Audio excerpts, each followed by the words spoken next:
하나님이 원하신다. 그 말이 울려 퍼졌을 때 사람들은 서로의 얼굴을 보지 않았습니다. 모두 같은 방향만 바라보고 있었죠. 서유럽의 작은 마을에서 갑옷 하나 제대로 없는 농부가 길을 나섰고 이미 전쟁에 익숙한 기사도 말을 탔습니다. 왕과 거지, 성직자와 도적이 같은 표식을 가슴에 달았습니다. 바로 십자가였습니다. 그들은 얘기합니다. 이것은 신의 뜻이라고, 이 길의 끝에는 성지가 있을 거라고.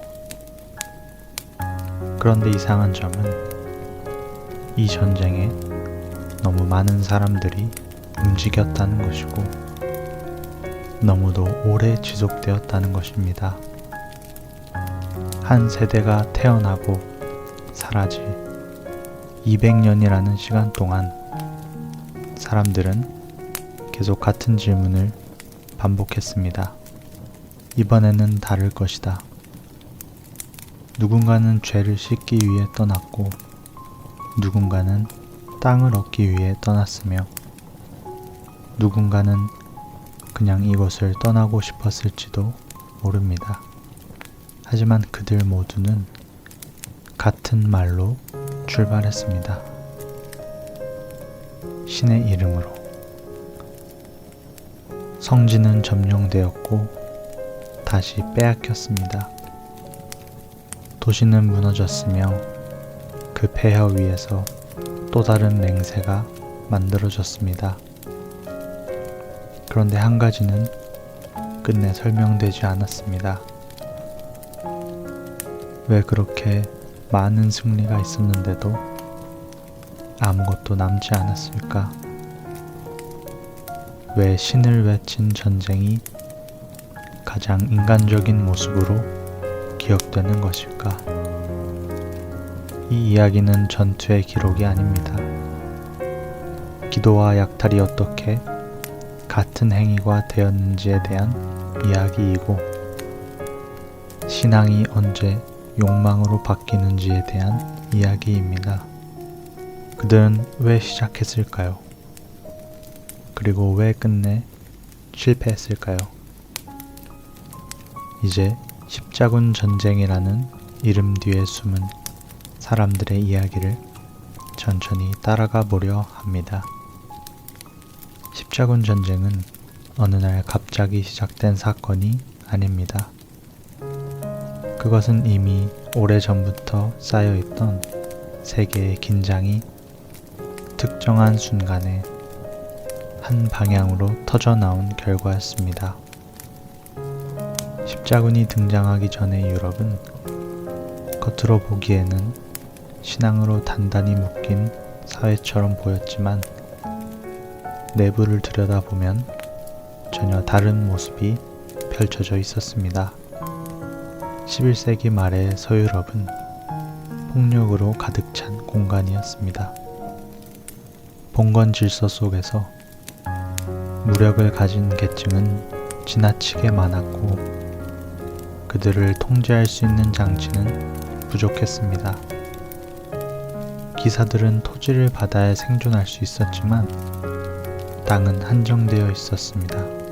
장자는 상속을 받았지만 차남과 삼남은 갈 곳이 없었습니다.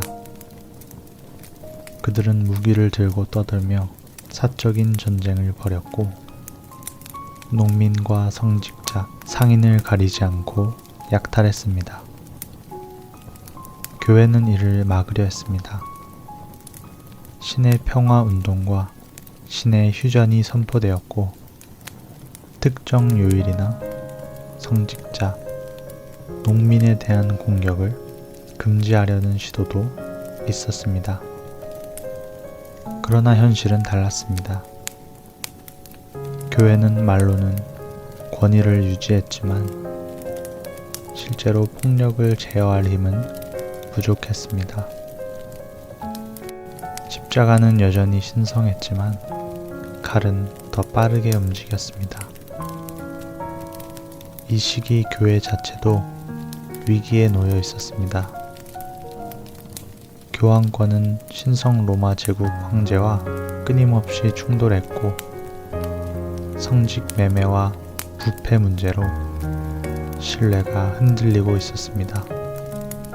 교회는 다시 중심이 되어야 했고 사람들의 충성을 하나의 방향으로 모을 필요가 있었습니다. 단순한 설교만으로는 부족한 시대였죠. 그 무렵 동쪽에서 새로운 소식이 전해집니다. 비잔틴 제국이 셀주크 투르크의 공격을 받고 있다는 소식이었습니다. 아나톨리아 지역이 위협받고 있었고 예루살렘으로 향하던 순례자들의 안전도 점점 보장되지 않았습니다. 성지는 여전히 존재했지만 그 길은 더 이상 안전하지 않았습니다. 이 상황에서 비잔틴 황제 알렉시우스 1세는 서방의 도움을 요청합니다. 요청의 내용은 제한적이었습니다. 전문 용병과 군사적 지원이 필요하다는 것이었습니다. 그러나 이 메시지가 서유럽에 도달하면서 전혀 다른 의미로 번역되기 시작합니다. 1095년 프랑스 클레르몽에서 교황 우르바노 2세가 연단에 섰습니다. 그는 동방교회의 고통을 얘기했고 성지가 모독당하고 있다고 호소했습니다. 그리고 한 가지 약속을 덧붙였습니다. 이 전쟁에 참여하는 자는 죄를 사함받을 수 있다는 선언이었습니다. 이 순간은 매우 결정적이었습니다. 전쟁은 더 이상 폭력이 아니었고 속죄가 되었으며 순례가 되었습니다. 사람들은 이 말을 각자의 방식으로 받아들이기 시작했습니다. 죄책감에 시달리던 농민들에게 그것은 구원의 기회였고 땅을 잃은 기사에게는 새로운 시작이었으며 권력을 꿈꾸는 귀족에게는 확장의 명분이었습니다. 같은 설교를 들었지만 각자가 들은 내용은 달랐습니다. 이 점이 중요합니다. 십자군은 처음부터 단일한 목적을 가진 집단이 아니었습니다. 그들은 같은 언어를 사용했더라도 서로 다른 꿈을 품고 있었습니다. 그럼에도 불구하고 모두가 하나의 상징 아래 모였습니다. 바로 십자가였죠. 그 표식은 신앙을 의미했지만 동시에 폭력을 정당화하는 잘못된 면허증이 되어버렸습니다. 칼을 들고 이동하는 것이 더 이상 죄가 아니게 된 순간이었습니다. 십자군의 출발은 매우 감정적이었습니다. 개혁보다는 열광이 앞섰고 조직보다는 확신이 먼저였습니다. 실제로 최초의 움직임은 귀족 군대보다 훨씬 앞서 시작된 농민들의 행렬이었습니다. 이른바 민중 십자군이었습니다. 그들은 무기도 식량도 전략도 없었습니다. 다만 신이 길을 열어줄 것이라는 믿음만이 있었습니다. 그 결과는 진정 참혹했습니다. 이들은 동유럽으로 이동하는 과정에서 수많은 유대인 공동체를 공격했고 약탈과 학살을 벌였습니다. 성지로 향하기도 전에 이미 십자군은 폭력의 방향을 잃기 시작했습니다. 그럼에도 불구하고 이 실패는 멈추지 못했습니다. 오히려 본격적인 군사 십자군의 출발을 재촉하는 신호로 작용했습니다. 제대로 준비하면 다를 것이다. 라는 생각이 퍼졌습니다. 여기서 한 가지 질문이 떠오릅니다. 만약 이 전쟁이 순수한 신앙의 발로였다면 왜 이렇게 많은 이해관계가 동시에 작동했을까요? 그리고 왜 시작부터 이렇게 쉽게 방향을 잃었을까요? 십자군은 신앙으로 포장되어 출발했지만 그 안에는 이미 인간 사회의 욕망이 들어 있었습니다. 다만 아직 드러나지 않았을 뿐이었죠. 곧이어서는 이 전쟁이 어떻게 성공했는지, 그리고 그 성공이 왜 더 큰 비극의 씨앗이 되었는지를 따라가게 됩니다.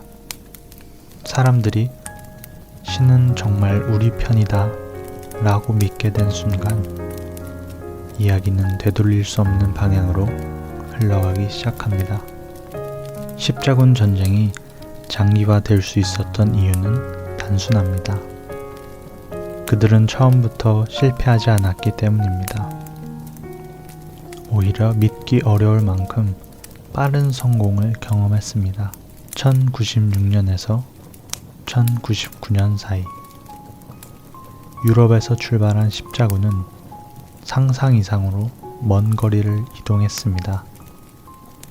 발칸반도를 지나 소아시아로 들어갔고 비잔틴 제국의 영토를 통과해 셀주크 투르크와 맞닥뜨렸습니다. 그 과정은 결코 순탄하지 않았습니다. 굶주림과 질병, 내부 충돌이 끊이지 않았습니다. 그러나 이상하게도 그들은 계속 전진했습니다. 니케아 공방전에서 십자군은 첫 번째 성과를 거둡니다. 이 도시는 셀주크 세력의 거점이었지만 비잔틴과의 협력을 통해 함락되었습니다. 전투는 피로했고 결과는 애매했지만 중요한 것은 상징이었습니다. 우리가 이길 수 있다는 감각이 처음으로 현실이 되었습니다. 이후 이어진 도릴레움 전투에서 십자군은 결정적인 승리를 거둡니다. 셀주크 기병대의 기동력은 위협적이었지만 십자군은 수적 우위와 집단 전투를 앞세워 이를 버텨냈습니다. 전투가 끝났을 때 살아남은 이들은 이것을 전술의 승리로 해석하지 않았습니다. 그들은 신의 개입으로 이해했습니다. 불리한 상황에서 살아남았다는 사실 자체가 증거처럼 느껴졌기 때문입니다. 그러나 이 시점부터 이미 균열은 시작되고 있었습니다. 전리품의 분배를 둘러싼 다툼이 벌어졌고 각 지휘관은 자신이 차지할 몫을 계산하기 시작했습니다. 표면적으로는 성지를 향한 순례였지만 실질적으로는 영토 확보 경쟁이 서서히 모습을 드러내고 있었습니다. 안티오키아 공방전은 십자군의 성격을 가장 극명하게 보여주는 장면 중 하나입니다. 이 도시는 8개월 동안 포위되었고 그 사이 수많은 병사가 굶주림으로 쓰러졌습니다. 말과 개, 심지어 가죽까지 끓여 먹었다는 기록이 남아 있습니다. 내부에서는 탈영과 음모가 이어졌고 지도자들 사이의 신뢰는 거의 무너졌습니다. 그럼에도 불구하고 안티오키아는 함락됩니다. 내부 배신자의 도움으로 성문이 열렸고 십자군은 도시를 차지합니다. 그러나 기쁨은 오래가지 않았습니다. 곧이어 무슬림 군대가 도시를 포위했고 이번에는 십자군이 성 안에 갇히는 처지가 되었습니다. 이 절망적인 상황에서 한 병사가 성창을 발견했다고 주장합니다. 예수가 찔렸다는 바로 그 창이라는 주장이었습니다. 이 소식은 빠르게 퍼졌고 굶주리고 지친 병사들의 사기는 급격하게 회복되었습니다. 이 사건의 진위 여부는 중요하지 않았습니다. 중요한 것은 그들이 다시 믿게 되었다는 사실입니다. 결과적으로 십자군은 포위군을 격퇴합니다. 이 승리는 군사적으로 설명할 수 있는 요소들도 있었지만 참가자들은 그것을 기적으로 받아들였습니다. 실패 직전의 절망에서 승리로 이뤄진 이러한 경험은 이 전쟁이 신의 인도를 받고 있다는 확신을 더욱 굳혀주었습니다. 1099년 십자군은 마침내 예루살렘에 도착합니다. 수년간 이어진 여정의 끝이었습니다. 성벽 앞에 선 이들은 울었습니다. 일부는 무릎을 꿇었고 일부는 침묵했습니다. 그러나 도시가 함락된 이후의 장면은 신앙이라는 말로는 설명하기 어려웠습니다. 예루살렘 점령 이후 벌어진 학살은 철저했습니다. 무슬림과 유대인, 무장하지 않은 주민들까지 가리지 않았습니다. 거리에는 시체가 쌓였고 성전 안에서도 피가 흘렀습니다. 당대 기록자들은 이를 부끄러워하지 않았습니다. 오히려 신의 정의가 실현되었다고 적었습니다. 이 지점이 굉장히 중요합니다. 폭력이 신의 이름으로 승인받는 순간 그것은 더 이상 스스로를 의심하지 않게 됩니다. 예루살렘을 점령한 뒤 십자군은 예루살렘 왕국을 세웁니다. 성지는 되찾았고 국가는 탄생했습니다. 이 성공은 유럽 전역에 퍼졌습니다. 돌아간 이들은 이야기했습니다. 신은 우리 편이었고 그 증거는 분명하다고 말입니다. 바로 이 성공이 이후의 모든 십자군을 가능하게 만들었습니다. 실패였다면 이 전쟁은 여기서 끝났을지도 모릅니다. 그러나 성공해버렸기 때문에 사람들은 계속해서 같은 길을 반복하게 됩니다. 그들은 믿었습니다. 신의 이름으로 시작한 전쟁은 신의 축복으로 끝날 수 있다고. 이어서는 이 믿음이 어떻게 서로 다른 욕망으로 갈라지며 십자군 내부를 서서히 무너뜨리기 시작했는지를 살펴보게 됩니다. 성지는 점령되었지만 전쟁은 오히려 그때부터 진짜로 시작되었습니다. 예루살렘을 점령한 순간 십자군은 목표를 달성했습니다. 그러나 그 목표는 너무 빨리 이루어졌고 그만큼 준비되지 않은 상태였습니다. 성지는 확보되었지만 그 다음에 무엇을 할 것인지에 대한 합의는 존재하지 않았습니다. 이때부터 십자군은 하나의 군대가 아니라 느슨한 이해관계의 집합체로 변해가기 시작합니다. 십자군은 처음부터 단일한 조직이 아니었습니다. 각자의 군대는 각자의 주인을 가지고 있었고 그 주인들은 서로 다른 계산을 하고 있었습니다. 예루살렘을 신에게 봉헌하겠다고 말했던 사람들도 막상 도시를 손에 넣자 다른 질문을 던지기 시작했습니다. 이 땅을 누가 다스릴 것인가? 세금은 누가 거둘 것인가? 군대는 누가 유지할 것인가? 라는 질문들이었습니다. 이 질문은 신앙이 아니라 현실의 문제였습니다. 예루살렘 왕국의 첫 통치자로 선출된 고드프로아 드 부용은 스스로를 왕이라 부르지 않겠다고 선언합니다. 그는 성지가 있는 곳에서 왕관을 쓰는 것은 부적절하다고 말했습니다. 그 대신에 성묘의 수호자라는 칭호를 선택합니다. 이 선택은 겉으로는 경건해 보였지만 동시에 모호함을 남기게 되었습니다. 권력의 성격이 불분명한 상태는 곧 갈등으로 이어질 수밖에 없었습니다. 그가 사망한 이후 그의 동생 볼두윈은 망설임 없이 왕관을 쓰게 됩니다. 이 변화는 매우 상징적이었습니다. 십자군 국가는 더 이상 순례자의 공동체가 아니라 명백한 세속 국가로 방향을 틀었습니다. 이 순간부터 성지는 신앙의 목적지인 동시에 정치와 경제의 공간이 됩니다. 이와 동시에 십자군 내부의 계층 차이는 점점 더 선명해졌습니다. 귀족과 기사들은 성과 영지를 나누어 가졌고 병사와 농민 출신의 십자군은 전쟁이 끝나면 돌아갈 곳을 잃었습니다. 약속되었던 구원은 여전히 추상적이었지만 땅과 권력은 눈앞에서 배분되고 있었습니다. 성지를 지키기 위해 창설된 기사단 역시 새로운 균열을 만들어냅니다.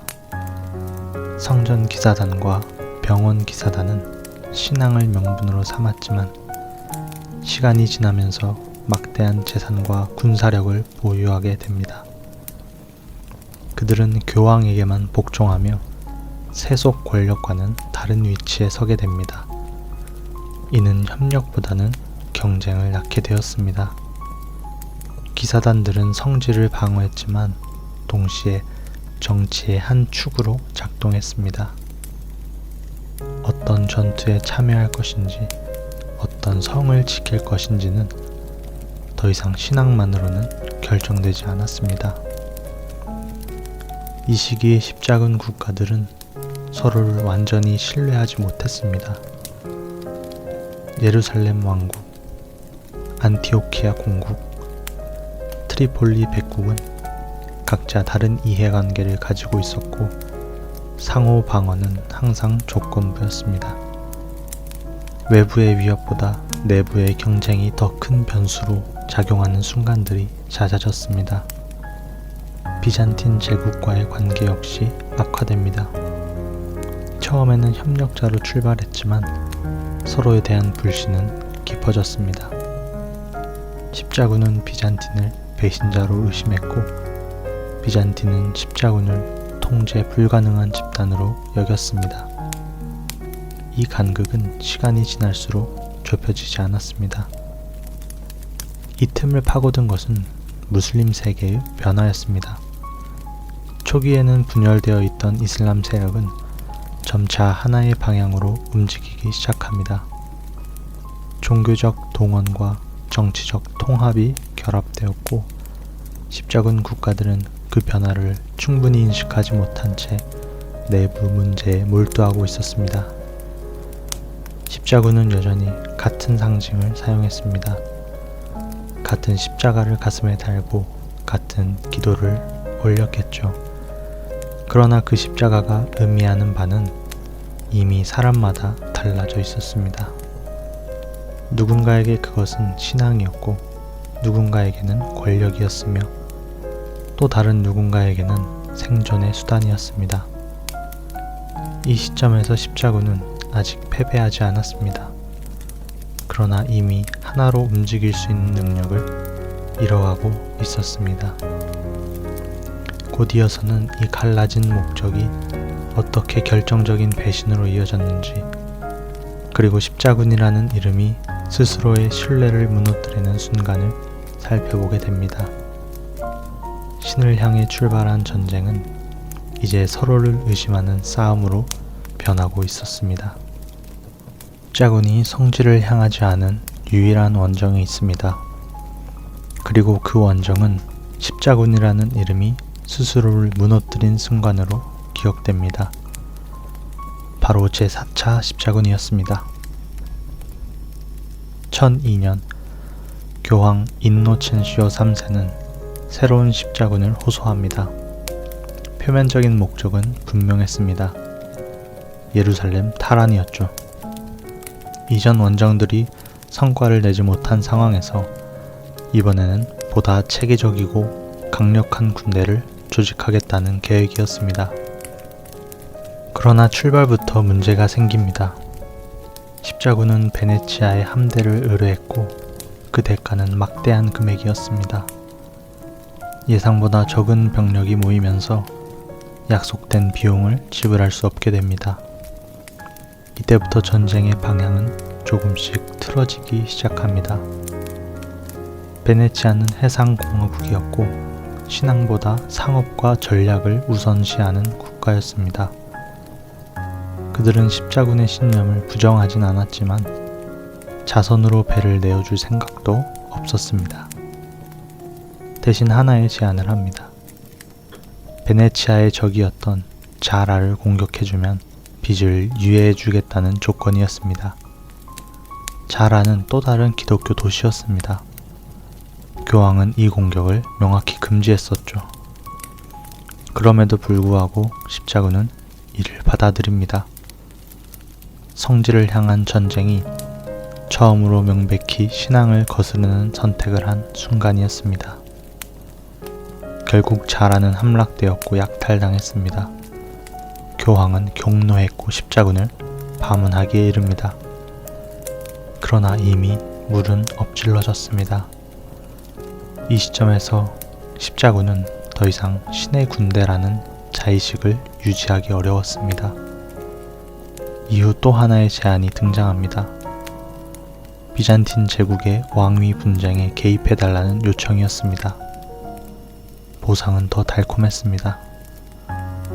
막대한 금과 병력 그리고 교회의 통합을 약속합니다. 목적지는 다시 한번 바뀝니다. 예루살렘이 아니라 콘스탄티노플이었습니다. 1204년 십자군은 당시 기독교 세계의 심장부로 향하게 됩니다. 그리고 이 도시는 외부의 이교도가 아닌 십자군에 의해 무너집니다. 콘스탄티노플은 철저히 약탈당했습니다. 교회는 훼손되었고 성물은 찢겨나갔으며 수많은 시민이 학살당했습니다. 이 사건은 단순한 군사적 사건이 아니었습니다. 십자군이 스스로의 정체성을 완전히 부정한 순간이었습니다. 신의 이름으로 출발한 전쟁이 신의 도시를 파괴한 것입니다. 이 배신은 회복되지 못했습니다. 비잔틴 제국은 치명적인 타격을 입었고 결국 수십 년 후 오스만 제국에 의해 멸망합니다. 동서교회의 분열은 돌이킬 수 없는 수준으로 깊어졌습니다. 그리고 십자군에 대한 도덕적 신뢰는 유럽 내부에서도 흔들리기 시작합니다. 이 시점 이후의 십자군은 더 이상 이전과 같은 열정을 불러일으키지 못합니다. 명분은 남아 있었지만 그것을 믿는 사람은 줄어들었습니다. 제4차 십자군은 실패한 원정이 아니었습니다. 그들은 목패한 도시를 점령했고 막대한 전리품을 얻었습니다. 그러나 바로 그 점 때문에 십자군 전체의 실패로 기억됩니다. 이러한 승리가 가장 큰 배신으로 비롯되었기 때문입니다. 다음 장에서는 이 배신 이후 십자군이 왜 더 이상 성지를 지킬 수 없었는지, 그리고 점령과 통치의 차이가 어떻게 이 전쟁을 서서히 소모시켰는지를 살펴보게 됩니다. 십자군은 성지를 점령하는 데에는 성공했습니다. 그러나 그것을 유지하는 법은 끝내 배우지 못했습니다. 이 실패는 전투력의 문제가 아니라 구조의 문제였습니다. 예루살렘 왕국을 비롯한 십자군 국가들은 처음부터 취약한 조건 위에 세워졌습니다. 지리적으로 고립되어 있었고 인구는 적었으며 주변은 모두 적대적인 세력이었습니다. 이 상황에서 국가를 유지하려면 안정적인 병력, 지속적인 보급, 그리고 내부의 결속이 필수적이었습니다. 그러나 이 세 가지 중 어느 것도 충분히 갖추지 못했습니다. 가장 큰 문제는 인구였습니다. 십자군 국가들은 정착민 국가였지만 실제로 정착하려는 사람은 그리 많지 않았습니다. 대부분의 십자군은 일정 기간 싸운 뒤 유럽으로 돌아갔습니다. 성지는 목적지였지만 생활의 터전으로 선택되지는 않았습니다. 남은 이들은 소수뿐이었고 그 소수에게 국방과 행정, 농업을 동시에 다 맡기는 것은 무리였습니다. 군사적으로도 상황은 불안정했습니다. 십자군 국가는 상비군을 유지할 수 없었고 전쟁이 필요할 때마다 병력을 모아야 했습니다. 기사단이 이를 보완했지만 기사단 역시 한계가 명확했습니다.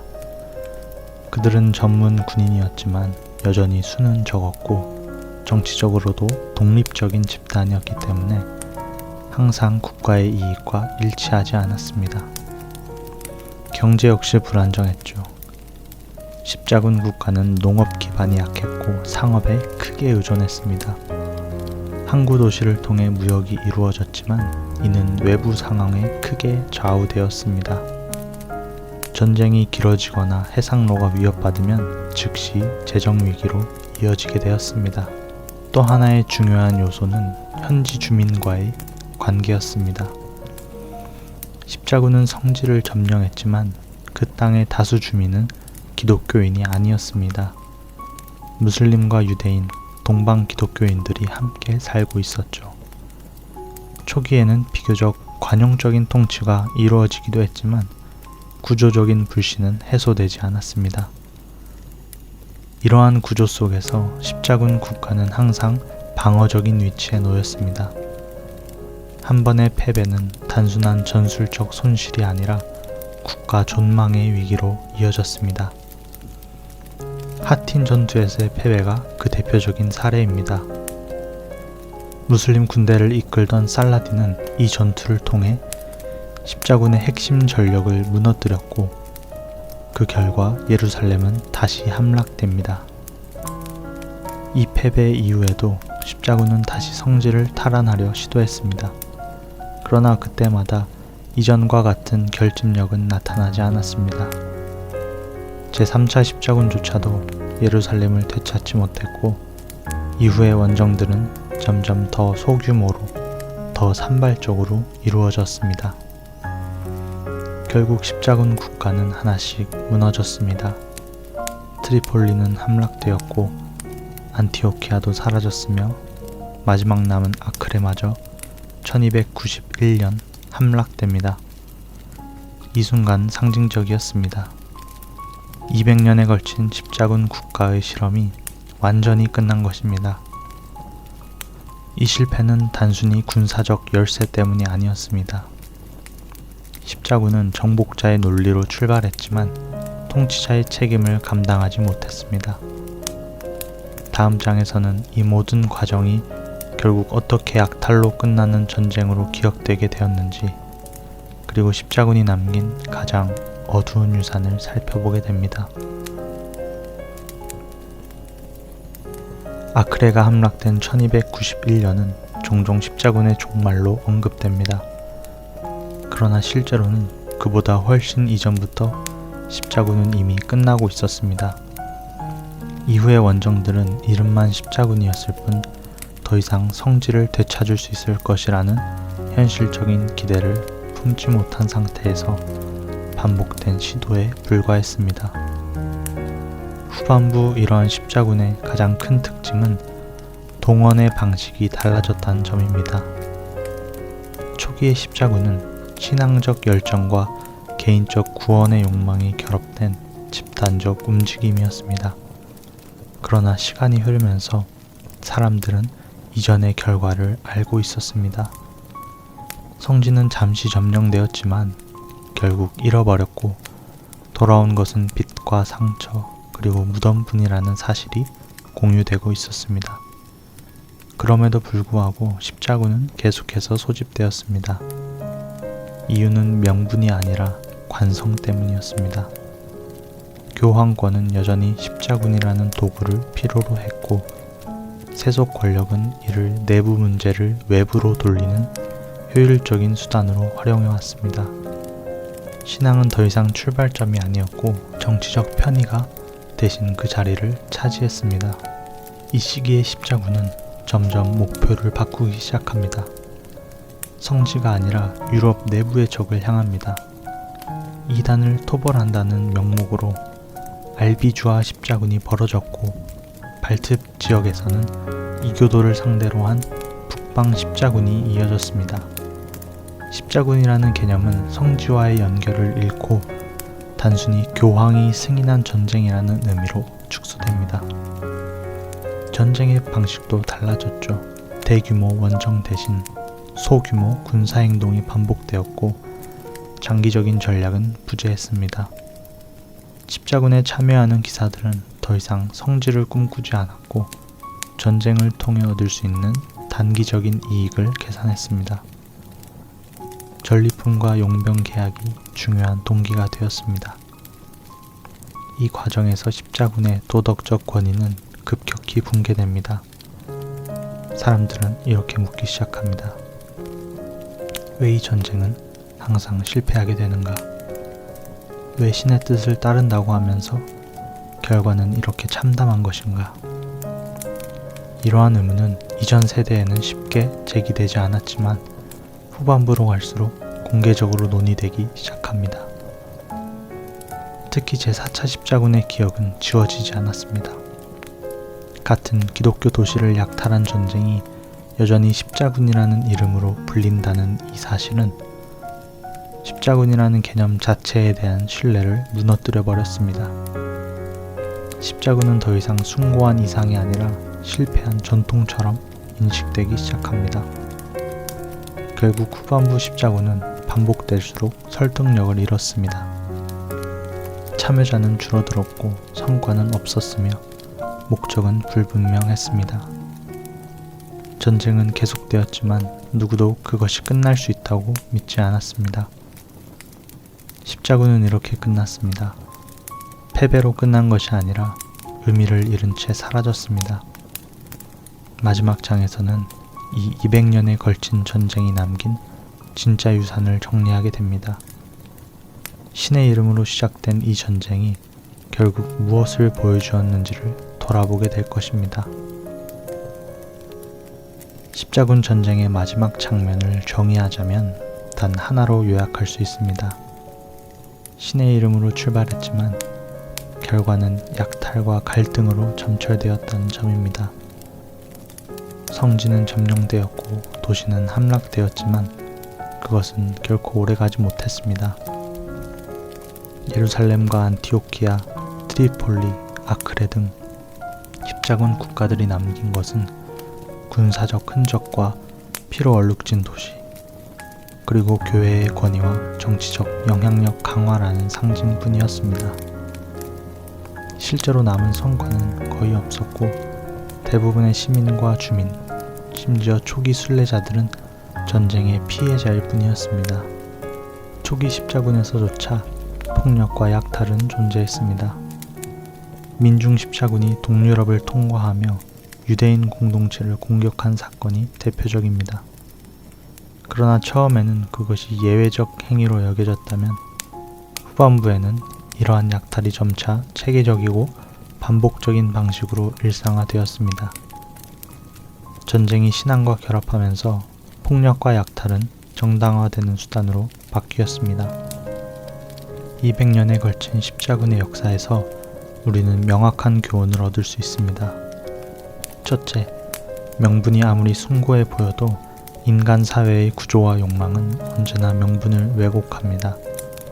둘째, 전쟁의 목적이 명확하지 않으면 처음의 승리조차 후퇴와 배신으로 이어질 수 있습니다. 셋째, 약탈과 폭력은 신앙과 결합할 때 가장 정당화되기 쉬운 행동이 되지만 그 끝은 항상 사회적, 도덕적 파탄입니다. 오늘날 우리는 십자군 전쟁을 단순히 과거의 사건으로 기억하지만 그 구조는 반복됩니다. 명분과 현실, 이상과 욕망 사이의 간극은 인간 사회에서 여전히 존재하며 이는 단순히 군사적 역사만이 아니라 정치와 종교, 권력 구조를 이해하는 중요한 사례가 됩니다. 십자군 전쟁은 200년의 서사였습니다. 성지를 향한 열망, 신앙과 권력의 충돌, 내부 분열과 배신, 끝없는 약탈, 이러한 모든 요소가 겹쳐져 결국 역사 속에서 인간의 욕망이 신의 이름 아래 어떻게 작동하는지를 보여줍니다. 결국 십자군 전쟁이 남긴 진짜 유산은 이것입니다. 신의 이름으로 움직인 인간의 욕망, 그리고 그 욕망이 남긴 수많은 파편, 승리와 패배, 정의와 배신, 성스러움과 폭력, 이 모두가 서로 뒤엉켜 인간 역사의 복잡함을 드러냈습니다. 이제 이 이야기를 끝맺으며 한 가지 질문을 던지겠습니다. 신의 이름으로 시작된 일은 정말 신의 뜻에 따라 움직일 수 있는가? 아니면 항상 인간의 선택과 욕망에 지배되는가? 십자군의 역사 속에서 우리는 이 질문에 대한 답을 단 한 줄로 요약할 수는 없겠지만 끝없이 반복되는 인간 사회의 패턴을 발견하게 됩니다.